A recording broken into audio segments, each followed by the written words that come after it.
Dusk settles over the seemingly peaceful suburban street. The camera focuses on an old house, shrouded in an unsettling silence. Its dilapidated state hints at a past long forgotten, or perhaps intentionally buried.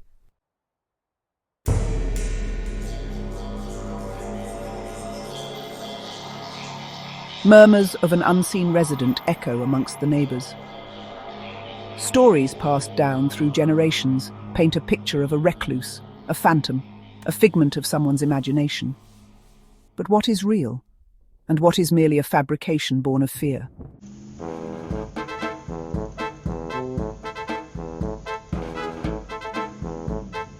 A young boy, his innocence still intact, claims to have seen him. The man in the window, watching, waiting. The boy's account breathes life into the whispers, transforming them from harmless gossip into a chilling possibility.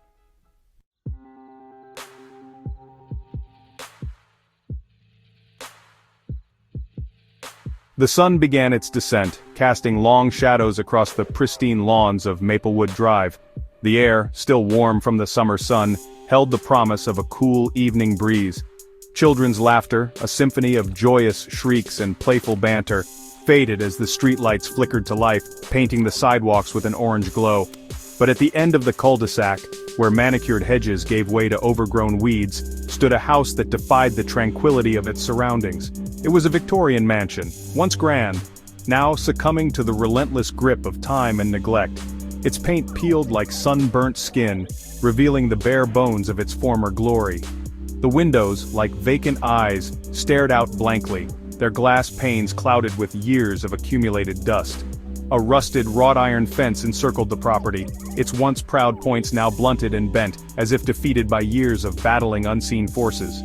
The gate, hanging precariously from a single hinge, groaned mournfully with each gust of wind, a constant reminder of the house's desolate state. The lawn, once a vibrant emerald, lay buried beneath a thick carpet of dead leaves and tangled weeds. It was a sight that sent shivers down the spines of those who dared to venture too close, a stark contrast to the manicured perfection of the neighboring properties. It stood as a silent sentinel, a monument to forgotten memories and unspoken secrets.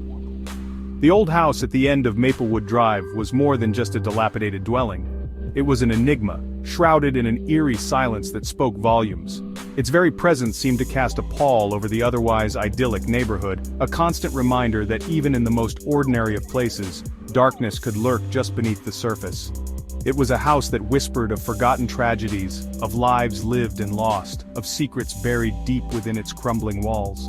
And as the sun continued its descent, casting long, ominous shadows across the neighborhood, the old house seemed to watch, its secrets waiting patiently to be unveiled. The silence surrounding the house was more than just the absence of sound. It was a living, breathing entity, heavy with unspoken truths and chilling possibilities. It was the silence of secrets kept for far too long, of stories yearning to be told, of a past desperately seeking release. The silence of the old house was a haunting melody, its notes composed of equal parts fear and fascination, a siren song that both repelled and beckoned those who dared to listen.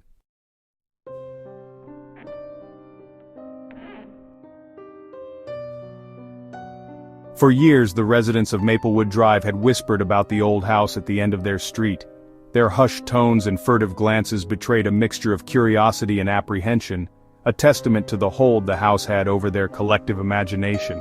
The whispers, like the wind that whistled through the gaps in the house's boarded-up windows, carried with them fragments of stories, half-truths and outright fabrications, each retelling adding another layer to the enigma that was the old Victorian mansion. Mrs. Peabody, the neighbourhood gossip and self-proclaimed historian, swore that the house had once belonged to a wealthy recluse, a man who had made his fortune in the gold rush and returned to Maplewood Drive to live out his days in solitude. Never married, she would confide in hushed tones, her voice trembling with a mixture of excitement and fear. They say he was heartbroken after the love of his life died at sea. Her stories, often embellished with each retelling, painted a picture of a man haunted by the ghosts of his past, a man who had chosen to shut himself off from the world, seeking solace in the echoing silence of the old house. Others whispered of strange lights emanating from the attic windows late at night, flickering shadows that danced across the walls like specters from another realm. There were tales of disembodied voices, faint whispers carried on the wind, and the mournful strains of a piano, long silenced by time. Some even claimed to have seen the figure of a man, his face obscured by the shadows, standing motionless in the upstairs window, his gaze fixed on the street below, as if guarding the secrets that lay hidden within the house's walls. The stories, passed down through generations, had become a part of the fabric of Maplewood Drive, a shared history that bound the residents together in a strange and unsettling way. They spoke of the house with a mixture of reverence and fear, their voices dropping to a whisper whenever its name was mentioned, as if afraid to wake a sleeping giant.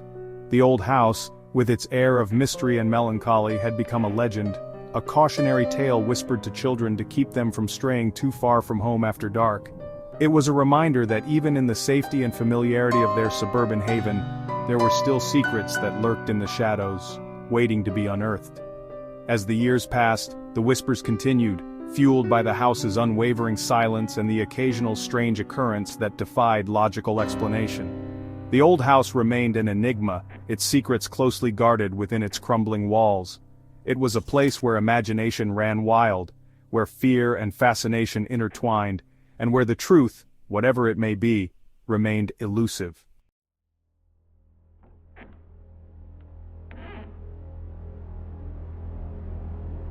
The stories about the old Victorian house at the end of Maplewood Drive, the one on Maplewood, used to be like the soft sound of leaves in the fall, always there but easy to ignore.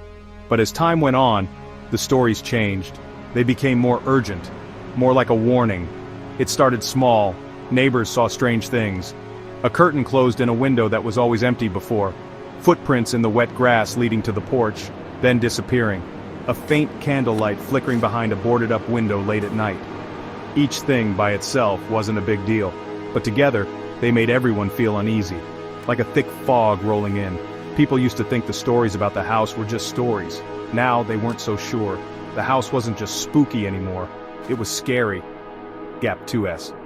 It was like the old house knew people were getting curious. It started showing its secrets little by little. The whispers got louder, filled with fear and wonder. The people on Maplewood Drive, their peaceful lives now disturbed, started to think that the old house might be more than just an old house. It held secrets, dark and creepy secrets, secrets that maybe shouldn't be discovered.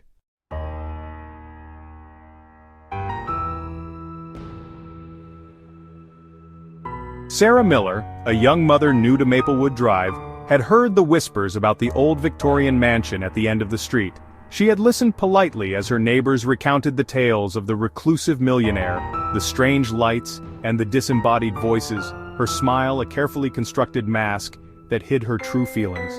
Having recently moved from the bustling city, she had initially dismissed the stories as nothing more than small-town folklore, a way for the residents to add a touch of intrigue to their otherwise ordinary lives. However, Sarah's skepticism began to waver one sunny afternoon as she pushed her young son Timmy on the swings at the neighborhood park. Her gaze, drawn as if by an invisible force, drifted towards the imposing silhouette of the old house at the end of the street. Even in the bright daylight, with the sun casting long, playful shadows across the playground, the house seemed to exude an aura of melancholy, its vacant windows staring out at the world like the eyes of a forgotten sentinel. Mommy? Why is that house so creepy? Timmy's innocent question shattered Sarah's thoughts, pulling her back to the present. She glanced down at her son, his brow furrowed in thought as he gazed at the old house. It looks like the kind of place where monsters live. Sarah forced a chuckle, ruffling Timmy's hair playfully. Don't be silly, sweetie. There's no such thing as monsters. But even as she uttered the words, a shiver ran down her spine. Later that evening, as Sarah tucked Timmy into bed, his words from the park echoed in her mind. Mommy, I saw someone in the window of that creepy house today. Timmy's voice, barely a whisper in the dimly lit room, sent a chill down Sarah's spine. She turned to face her son, her heart pounding in her chest. What do you mean, honey? You saw someone in the window? Timmy nodded solemnly, his eyes wide with a mixture of fear and excitement. It was a man. He was just standing there watching us.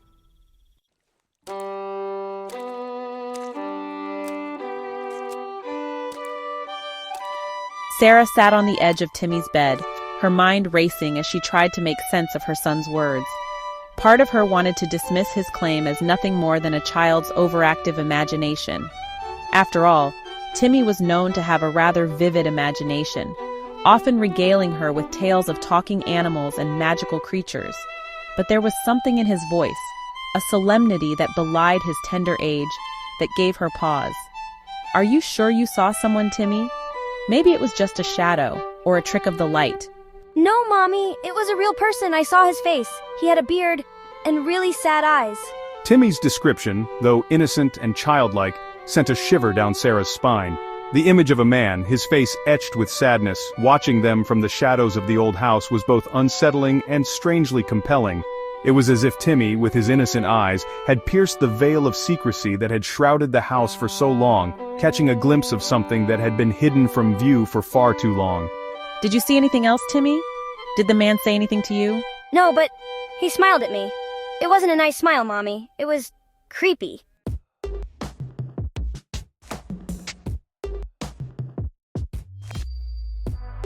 Sarah lay awake long after Timmy's breathing had settled into the steady rhythm of sleep, her mind awhirl with questions and doubts. She couldn't shake the feeling that something wasn't right, that Timmy's encounter at the park was more than just a child's imagination running wild. The whispers that she had initially dismissed as harmless folklore now echoed in her ears, their tone laced with a newfound urgency. The next morning, Sarah found herself drawn back to the park, her steps leading her towards the imposing silhouette of the old Victorian mansion. As she stood across the street, her gaze fixed on the house's vacant windows, she couldn't shake the feeling that she was being watched. The house, bathed in the warm glow of the morning sun, seemed to exude an aura of both sadness and menace, its secrets hidden behind a facade of crumbling grandeur. As Sarah turned to leave, she noticed a group of her neighbors gathered at the edge of the park, their voices hushed as they engaged in what appeared to be a rather serious conversation. She hesitated for a moment, unsure whether to approach them, but something in their demeanor, a mixture of concern and apprehension, drew her in. Morning, Sarah. We were just discussing, well, you know, the house. "My Timmy, he told me he saw someone in the window yesterday." The neighbors exchanged uneasy glances, their expressions a mixture of skepticism and fear. "He said it was a man with a beard and sad eyes." A heavy silence descended upon the group, broken only by the gentle rustling of leaves in the morning breeze. The whispers, once confined to the shadows, had found their voice.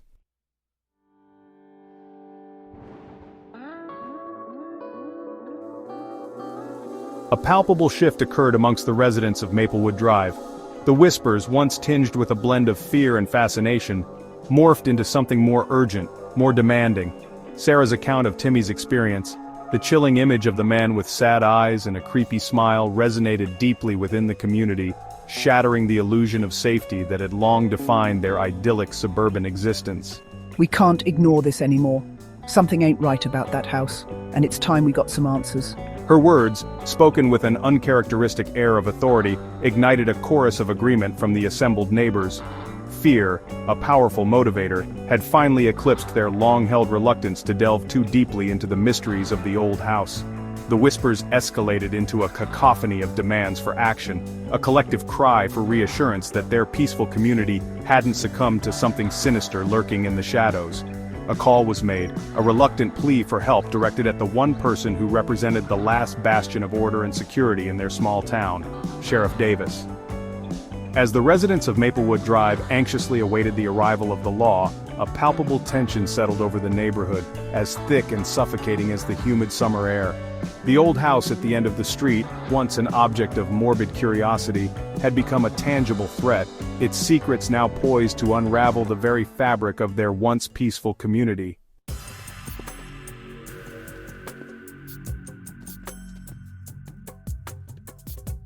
Section 2, The Reluctant Lawman. Sheriff Davis, a man hardened by years of dealing with the mundane realities of small-town life, received the call about the disturbance on Maplewood Drive with a weary sigh. He had lived in this town his entire life, had heard the whispers about the old Victorian mansion since he was a boy himself, and had long ago relegated them to the realm of tall tales and overactive imaginations. He had dealt with his fair share of neighborhood disputes, noisy parties, and the occasional teenage prank gone wrong. But a haunted house? It seemed like a storyline ripped straight from one of those cheesy horror movies his wife liked to watch. Still, something in the voice of the caller, a tremor of genuine fear that belied the absurdity of the situation, convinced him to investigate. Something's not right here. As he pulled up to the address, his patrol car's arrival disrupting the eerie silence that had settled over the neighborhood, he was greeted by a sight that both amused and unnerved him. A group of his neighbors, their faces etched with a mixture of apprehension and expectation, stood huddled on the sidewalk, their gazes fixed on the imposing silhouette of the old house. Their body language, a curious blend of morbid fascination and genuine fear, told him that this wasn't just another case of neighborhood gossip run amok. Sheriff Davis, a man of logic and reason, found himself thrust into a situation that defied rational explanation. The weight of their collective gaze, the palpable tension that crackled in the air, told him that something was different this time. The old house, a silent observer to generations of speculation and fear, had finally demanded his attention. Well, here goes nothing.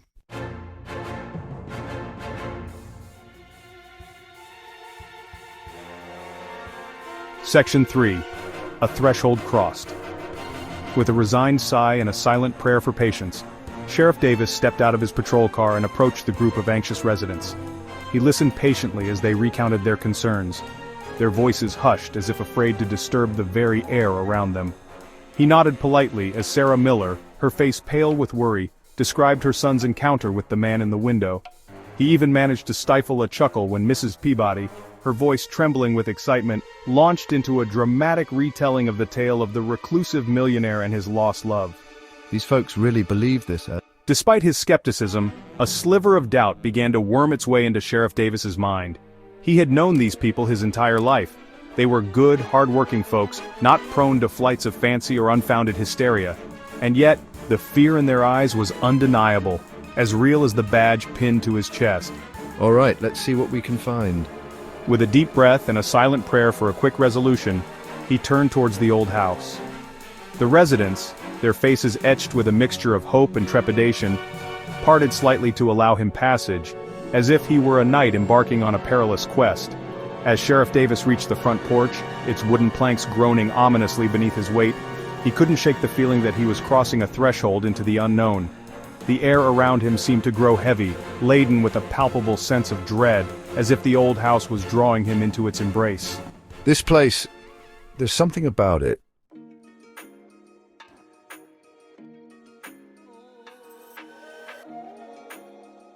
Section 4. Echoes of the Past. The front door, its paint peeling and its brass doorknob tarnished with age, creaked open with a drawn-out groan, as if protesting the intrusion after years of undisturbed silence. The musty scent of disuse, a potent blend of dust, decay, and forgotten memories, wafted out to greet him, instantly transporting Sheriff Davis back to his childhood, to a time when he dared his friends to ride their bikes past the house, their laughter swallowed by the eerie quiet that seemed to emanate from its very walls. Feels like stepping back in time. Stepping inside, Sheriff Davis found himself in a grand foyer, its once polished hardwood floors now hidden beneath a thick layer of dust and grime. A sweeping staircase, its banister draped in cobwebs that shimmered like ghostly apparitions in the faint light filtering through the grimy windows, dominated the far wall. A crystal chandelier, its intricate design now obscured by years of accumulated dust, hung precariously from the ceiling, casting elongated shadows that danced and swayed in the stillness. This place is a relic. The air inside the house was thick and heavy, as if time itself had settled here, reluctant to move on. There was an eerie stillness to the place, a sense of suspended animation that sent a shiver down Sheriff Davis's spine. It was as if the house was holding its breath, waiting, watching as he ventured deeper into its shadowy embrace. The furniture, draped in white sheets that had yellowed with age, resembled ghostly figures frozen in mid-stride. Bookshelves, their once prized volumes now hidden behind a layer of dust, lined the walls, their titles whispering tales of forgotten lives and long-lost dreams. The house was a time capsule, a testament to a past abruptly halted, frozen in a perpetual state of decay. What happened here? As Sheriff Davis continued to explore, he couldn't shake the feeling that the echoes of the past were watching him, waiting for him to uncover their secrets. I hope I'm ready for this.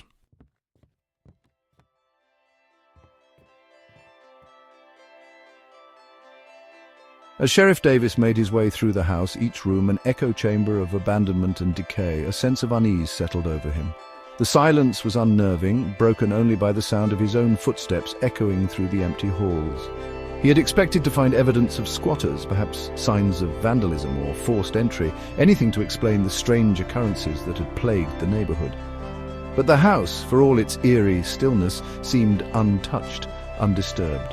It was in the formal dining room, its long mahogany table shrouded in a white sheet that resembled a burial shroud, that Sheriff Davis encountered something that defied the pervasive sense of abandonment.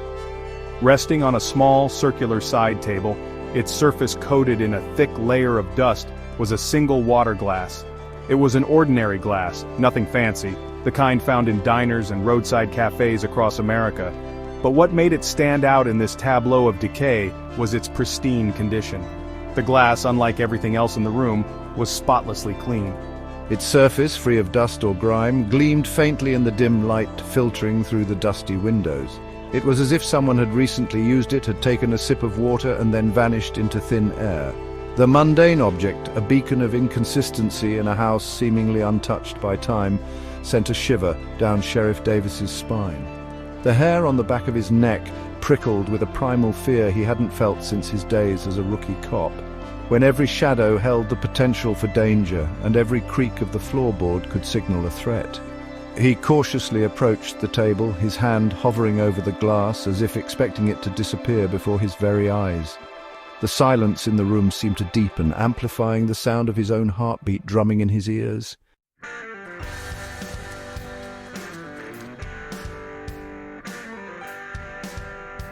The image of the pristine water glass, a jarring anomaly in a house seemingly untouched by time, lingered in Sheriff Davis's mind as he drove back to the station. The unsettling encounter had chipped away at his skepticism, replacing it with a growing sense of unease he couldn't quite shake. He had dismissed the stories surrounding the old Victorian mansion as mere folklore, the product of overactive imaginations and the human tendency to embellish the truth. But now, faced with an inexplicable detail that defied logical explanation, he found himself questioning everything he thought he knew. Back at his desk, the aroma of stale coffee and the familiar hum of the fluorescent lights did little to dispel the lingering sense of unease that had settled over him. He knew he couldn't simply ignore the strange occurrences at the old house. He had a duty to the residents of Maplewood Drive, to alleviate their fears and provide reassurance that their community was safe. But he also had a nagging suspicion, a gut feeling that told him this was more than just a case of teenage pranks or neighborhood gossip. He reached for a well-worn phone book. Its pages yellowed with age, and flipped through it until he found the section for Maplewood Drive. He ran his finger down the list of names, each one a familiar face, a part of the fabric of his small town. And then he saw it. A name printed in faded ink, almost lost among the more recent additions. Grayson Arthur. The name, a whisper from the past, sent a shiver down his spine.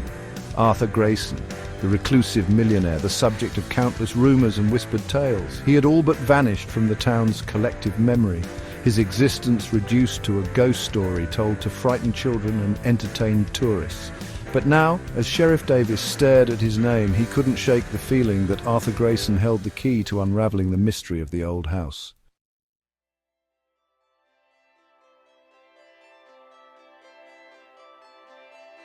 Armed with a name and a growing sense of determination, Sheriff Davis descended into the labyrinthine depths of the county archives. The air in the basement room was thick with the scent of dust and old paper, the silence broken only by the hum of the fluorescent lights overhead and the occasional creak of the ancient buildings settling around him. Row upon row of metal shelves lined the walls, their contents a testament to the passage of time and the enduring power of bureaucracy. He spent hours sifting through property deeds, tax records, and utility bills, his brow furrowed in concentration as he followed the paper trail of Arthur Grayson's life. The name, once a mere whisper in the wind, began to take on substance, revealing a man of wealth and solitude, a man who had seemingly vanished into thin air, leaving behind an estate shrouded in mystery. The deeper he delved into Arthur Grayson's past, the more perplexed Sheriff Davis became. There were no records of a death certificate, no indication that he had ever sold the house or moved away. It was as if he had simply ceased to exist, his presence erased from the annals of public record. And yet the trail of transactions, the payment of property taxes and utility bills continued year after year, decade after decade, as if some unseen hand was meticulously maintaining the illusion of normalcy. A chill ran down Sheriff Davis's spine as he stumbled upon a particularly unsettling detail. The most recent property tax payment, made just a few weeks prior, had been processed electronically, originating from an account registered to an anonymous holding company. It was a dead end, a deliberate attempt to obscure the identity of whoever was pulling the strings from the shadows. But it also confirmed what Sheriff Davis had begun to suspect. Someone, or something, was very invested in keeping the secrets of the old house buried.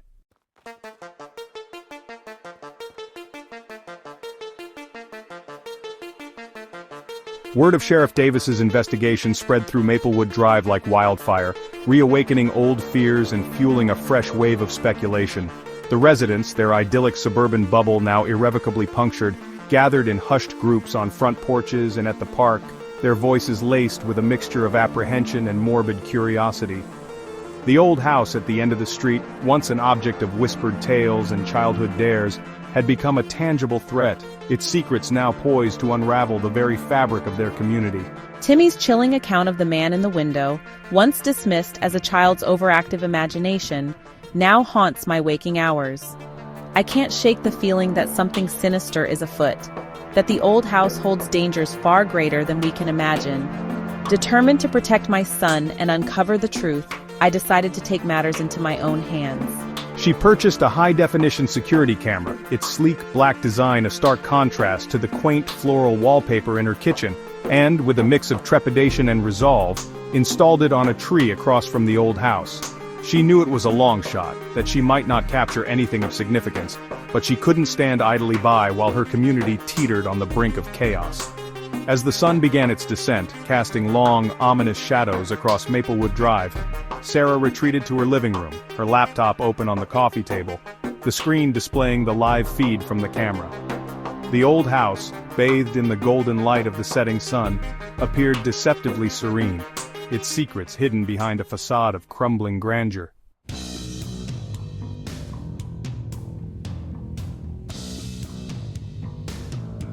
The hours crawled by, each tick of the clock amplified by the silence that had descended upon Maplewood Drive. Sarah sat on the edge of the sofa, her eyes glued to the laptop screen, her every sense on high alert.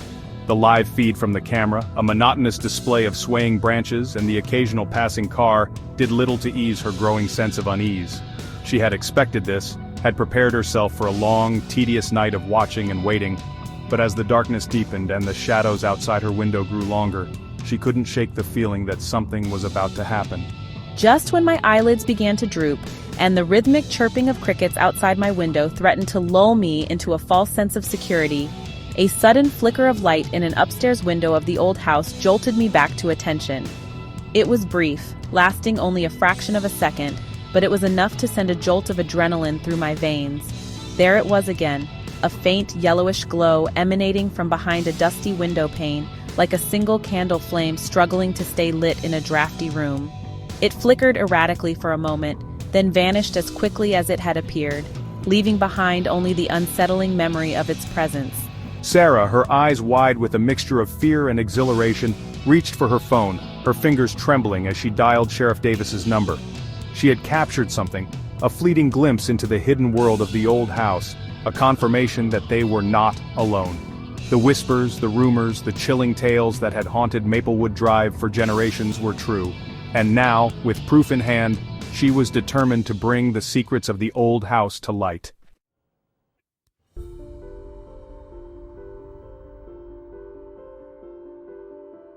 The grainy image of the flickering light captured on Sarah's security camera burned into Sheriff Davis's mind like a brand. The pre-dawn air hung heavy with the promise of a sweltering summer day as I, my patrol car leading a small convoy of flashing lights, pulled onto Maplewood Drive. The houses lining the street, their windows dark and lifeless, were silent witnesses to the unfolding drama. The residents, their sleep disturbed by the sirens and the flashing lights, peered out from behind drawn curtains, their faces a mixture of apprehension and morbid curiosity. Word had spread quickly through the tight-knit community, Sarah's grainy footage a tangible manifestation of their worst fears. As Sheriff Davis and his deputies approached the old house, a palpable tension settled over the neighborhood, as thick and suffocating as the humid air.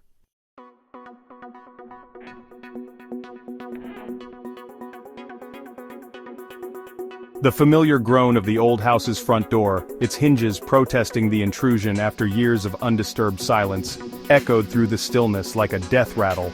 Deputies, fan out, move cautiously through the dust-filled rooms. He motioned for his deputies to fan out, their flashlights cutting through the oppressive darkness, casting long, dancing shadows on the dust-covered furniture and cobweb-draped walls. Stay alert, everyone. We don't know what we're walking into. They moved with the practiced efficiency of men accustomed to confronting danger, their senses on high alert for any sign of movement. The house, despite its state of disrepair, held an eerie stillness as if it were holding its breath, watching their every move. Sheriff Davis, his hand resting on the worn grip of his service revolver, couldn't shake the feeling that they were being watched.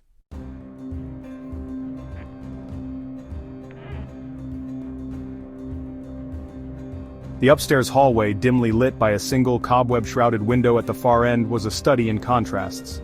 This place is a time capsule of decay. Sheriff Davis, his flashlight beam cutting through the gloom, moved cautiously down the hallway, his gaze sweeping over every detail. He had expected to find evidence of squatters, perhaps signs of forced entry or vandalism, but the house, for all its eerie stillness, seemed untouched. It's like no one's been here for years. But wait. It was then that he saw them. A trail of dusty footprints leading from the far end of the hallway towards a closed door at the opposite end. The footprints, a tangible sign of human presence, sent a jolt of adrenaline coursing through Sheriff Davis's veins.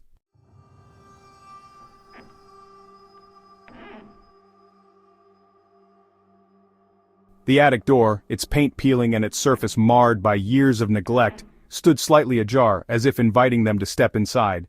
Hold your fire unless fired upon, Sheriff Davis whispered, his voice barely audible above the sudden pounding of his own heart. The flashlight beam sliced through the oppressive darkness, revealing a chaotic jumble of old furniture, discarded belongings, and long-forgotten memories.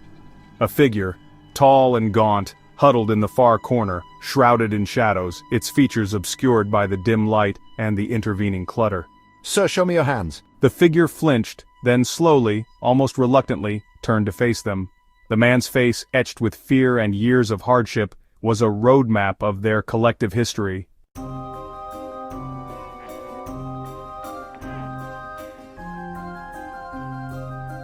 The attic, once a repository for discarded memories and forgotten dreams, became a stage for a drama far stranger than anything Sheriff Davis could have imagined. He wouldn't let me leave. He watched me, always watching, listening to my every thought. His voice, raspy from years of disuse, was barely a whisper, the words tumbling out in a torrent of fragmented sentences and disjointed phrases. He spoke of shadows that moved in the periphery of his vision, of whispers that taunted him in the dead of night, of a presence that permeated the very walls of the old house. He wouldn't let me leave. He watched me, always watching, listening to my every thought. His words, laced with a paranoia that sent shivers down the spines of the hardened deputies, painted a chilling portrait of a life lived in perpetual fear. Sheriff Davis, his years of experience telling him that something wasn't quite right, listened intently, his expression a carefully constructed mask of neutrality that hid his growing unease.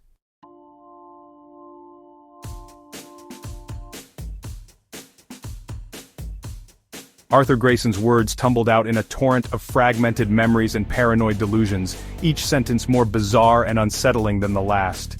He was always there, watching me, testing me, waiting for me to weaken.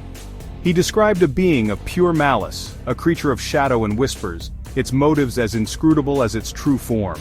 He claimed that this entity, this unseen captor, had fed on his fear, growing stronger with each passing day. He was always there, watching me, testing me, waiting for me to weaken.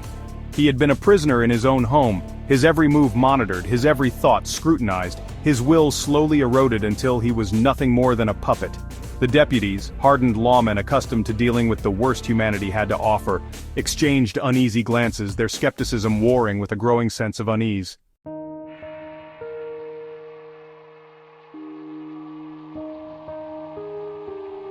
Sheriff Davis, his years of experience whispering caution in his ear, found himself at a crossroads. The evidence as it stood was inconclusive. The old house, for all its eerie stillness and unsettling history, had yielded no tangible proof to support Arthur Grayson's claims. The deputies, their skepticism tempered by the unsettling encounter in the attic, were equally torn. They had seen their fair share of mental breakdowns, had witnessed firsthand the devastating effects of isolation and trauma. Arthur Grayson, his mind fractured by years of solitude and fear, could easily be a victim of his own perception. And yet, as they listened to his fragmented account, they couldn't shake the feeling that something wasn't quite right. There was an undercurrent of something else in his words, a chilling conviction that transcended delusion and hinted at a darkness far more profound than they could have imagined.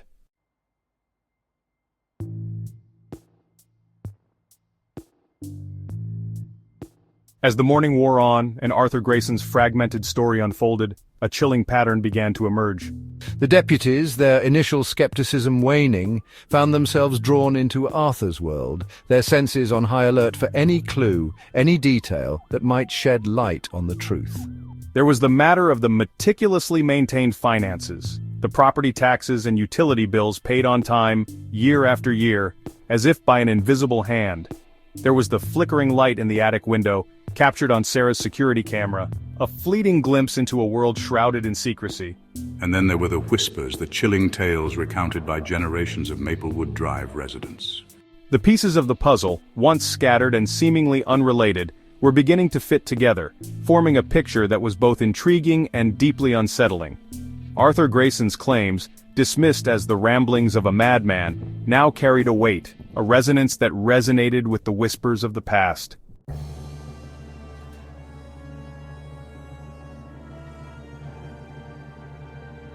Arthur Grayson's fragmented account, a tapestry woven from fear and paranoia, echoed in Sheriff Davis's mind as he stood before the imposing facade of the old Victorian mansion. The house, bathed in the harsh light of the midday sun, seemed to mock him with its secrets, its silence a challenge he couldn't ignore. Armed with a search warrant and a growing sense of foreboding, he led his team of deputies back into the belly of the beast, determined to unearth the truth that lay buried within its decaying walls. The air inside the house was thick with the weight of expectation, every creak of the floorboards, every whisper of wind through the broken windows, seeming to amplify the tension.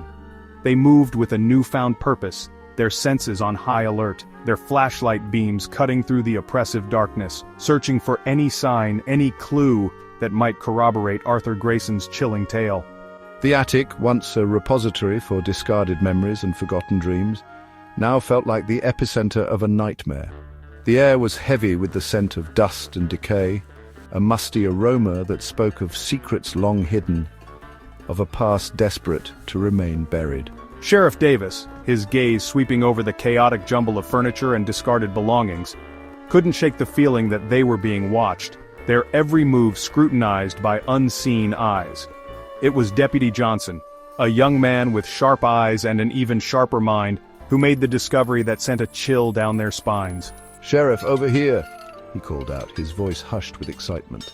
His flashlight beam trained on a section of the attic floor that seemed to sag slightly, as if under an unnatural weight.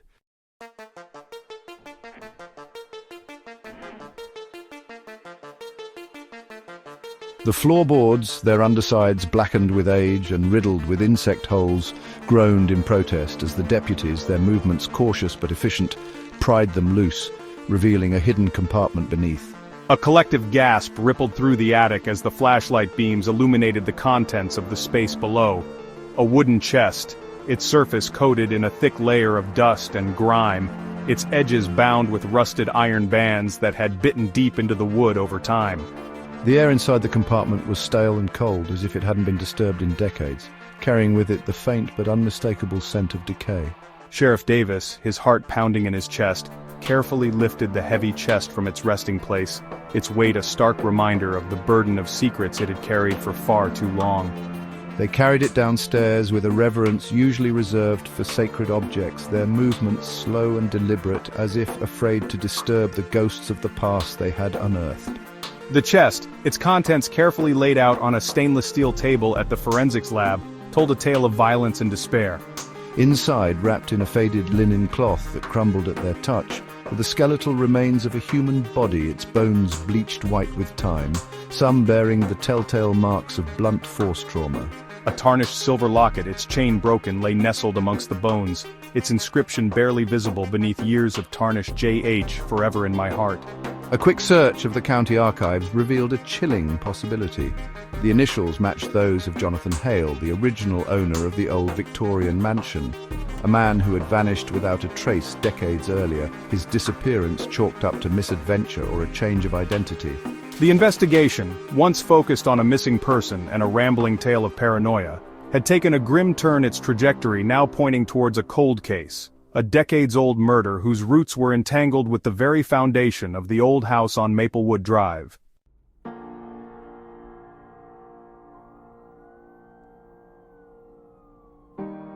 The old house, its silence now broken by the clamor of forensic teams and the whirring of cameras documenting the gruesome discovery, seemed to shrink under the weight of its secrets.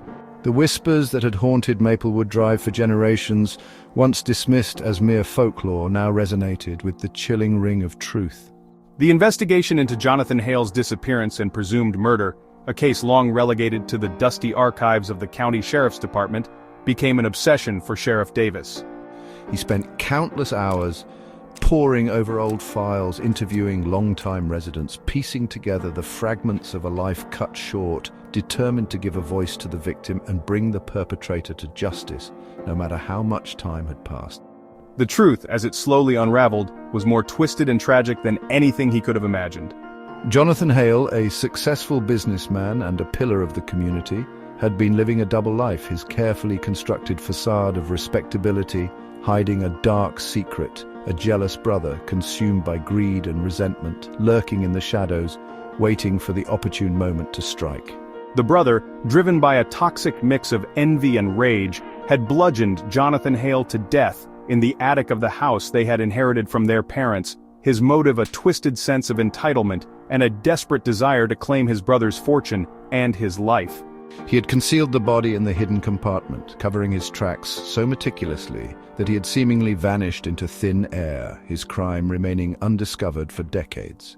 The revelation sent shockwaves through Maplewood Drive, shattering the illusion of peace and security that had defined the community for generations. The old house, once an object of morbid curiosity, now stood as a chilling reminder that evil could lurk in the most unexpected of places, its tendrils reaching out to touch the lives of those who dared to venture too close.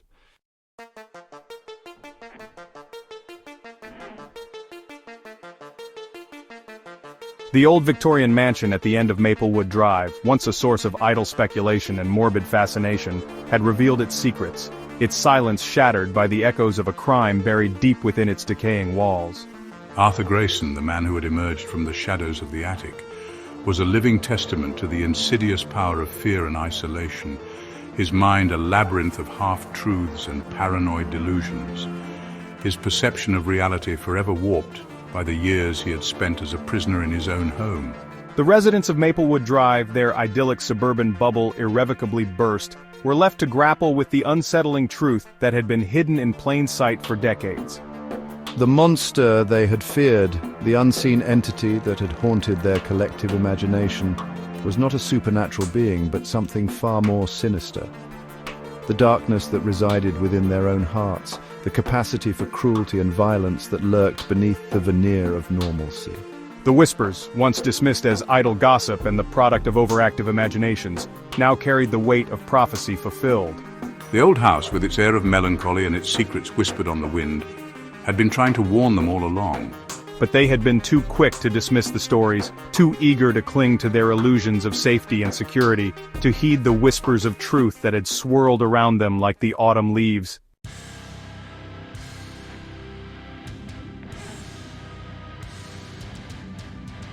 The old house on Maplewood Drive, its secrets laid bare, stood as a silent sentinel, a testament to the enduring power of the past, to reach out and touch the present. The residents, their lives irrevocably changed by the events that had unfolded within its decaying walls, went about their daily routines with a newfound sense of unease, their eyes darting nervously toward the darkened windows of the house at the end of the street, their minds haunted by the knowledge of what lay hidden beneath its roof. The laughter of children playing in the park across the street seemed a little less carefree now, their game shadowed by the specter of Arthur Grayson's ordeal, their innocence tinged with the understanding that the world was not always a safe and predictable place. The old house, once a source of morbid curiosity, had become a symbol of their collective trauma, a reminder that even in the most idyllic of settings, darkness could lurk just beneath the surface, waiting for the opportune moment to emerge. The investigation into Jonathan Hale's murder was officially closed, the case files relegated to the cold case archives, the perpetrators long dead, their crimes paid for in the currency of time and oblivion.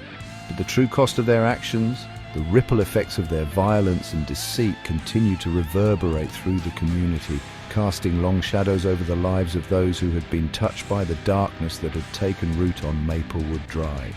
And as the sun began its final descent, casting long, ominous shadows across the neighborhood, the old house at the end of the street seemed to watch, its vacant windows like empty eyes, its silence a constant reminder that some secrets, once unearthed, could never be reburied, their tendrils reaching out from the past to forever taint the present, with the chilling knowledge that the monsters in our nightmares often pale in comparison to the evil that men